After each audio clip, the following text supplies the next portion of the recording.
3 minutes, 32 seconds. A community watchdog investigation revealed it took dispatchers that long to send crews to a fire that turned out to be fatal in Johnson City earlier this year. That is more than 2 minutes longer than National Fire Protection Association standards, 22 seconds longer than the most popular song on the radio. It was an exceptionally long delay, one that Nate Morabito found out helped spark an across-the-board review of dispatch times some argue were just too long. And Nate joins us now in the studio with more. Josh, here's some perspective for you. It took longer for dispatchers to dispatch that call than it did firefighters to actually respond to that fire. It's worth noting, fire marshals said the victim in this case was intoxicated at the time and removed 2 smoke detectors. He was from out of town, and only a few people were told attended his pauper's burial. We could not even find a picture of this man. Now, that's just one case. The fire chief and EMS director tell me up until recently, it took dispatchers too long to send them to emergency calls on average. They blame it on the process, not the actual people. Too many questions and too many seconds on the phone. A Johnson City issued safety study first raised questions about this earlier this year.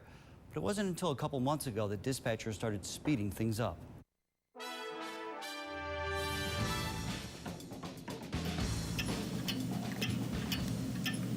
Time. It's not a pretty picture when you lose someone. Lloyd Fleener has plenty of it these days. He's just by himself, and he really misses Gil. He used to spend every day with his good buddy and fellow veteran Gilbert King. He was an affable, very lovable guy. Gil used to eat 2 meals a day at his home. Gil sat in that chair. But his chair is now empty, and that void is here to stay. I mean, you don't run around screaming and hollering, but it's on your mind 24/7. Yeah, we got a fire on Watauga. Gil was still alive when the first call came into 911 on the night of May 17th. I'm at 406 East Myrtle, and it's straight across from me. Within the first minute of that call, I've seen flames right now. the general area of the fire wasn't a mystery. Right next to the Pope firm. The caller was right across the street from the East Watauga Avenue apartment. I'm just trying to find out the exact address. But 911 wasn't ready to call in firefighters yet. We're driving on the highway. It was on Watauga Avenue. A building is up in flames. Even after 6 other people called in. There's a fire that's off of Watauga. It's right off the interstate. I was calling to report a fire off of East Watauga. The specific address I just got off the interstate at the Watauga exit, and there's a building burning. remained unclear. I need to know the exact address. In the end, 911 says a total of 3 minutes and 32 seconds passed before dispatchers alerted firefighters. From there, dispatch says it only took fire crews 2 minutes and 7 seconds to respond. But by then, almost 6 minutes had already passed. Crews rescued Gil from the fire. Unfortunately, he later died at the hospital. The fire chief can now only wonder, what if? I don't think that either of us will ever know, but, you know, our main objective is, of course, for the fire service is to get there as quickly as we possibly can. From our standpoint, I think the fire department did. I think we achieved what we were supposed to do. He can't say the same for 911. Dispatch could have been quicker. What happened there? We received six or so different calls with a different, none of them had an exact address. They had area of, we actually changed the address 3 or 4 times when we were doing that. What are you doing to make sure that never happens again? We are dispatching when we have a location, not exact location, but a location.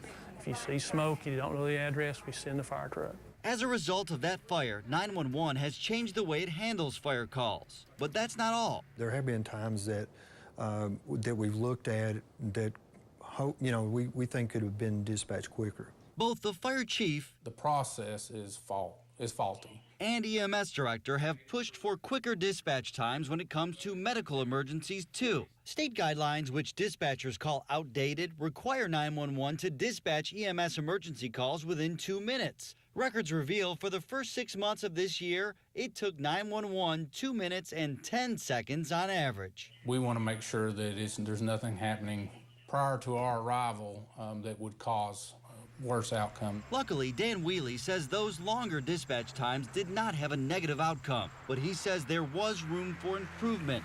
He remembers one call specifically. It was a bee sting, patient with short breath. You know, they were administering epinephrine.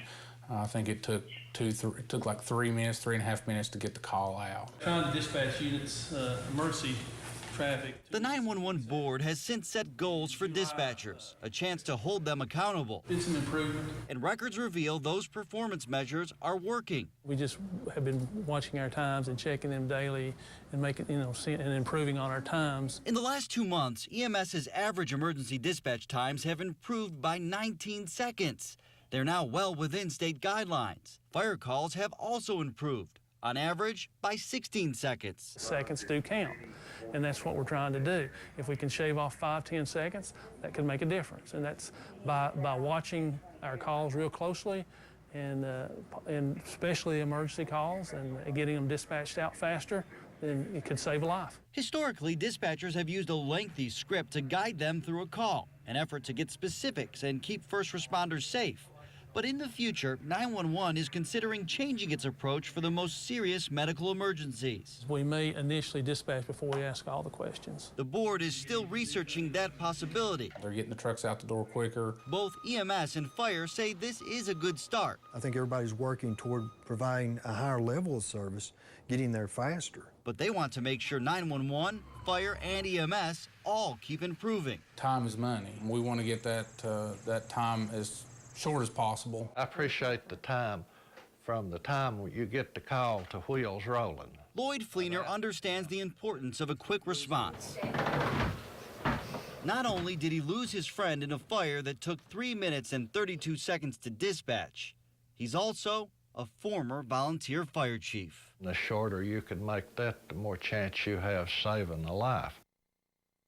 Now, Josh, this is all about time, right? 911 reports dispatch times for its most serious calls like cardiac arrest and shootings, stabbings are much shorter, on average 1 minute and 31 seconds for the year. You said 911's considering some changes that could improve dispatch times. What changes? All right, so the supervisors have created some committees that will review call data and come up with any necessary recommendations. That's about 2 to 3 months away from making those decisions. 911 also previously brought in a consultant to retrain staff and offer some other suggestions. Nate Morabito tonight. Nate, thank you so much. Johnson City's Police Chief Mark Soroy said he too supports anything that can be done to reduce the time from call receipt to safe arrival of the unit on the scene. However, he says, since EMS and fire basically respond to emergencies on every call, those agencies are impacted the most.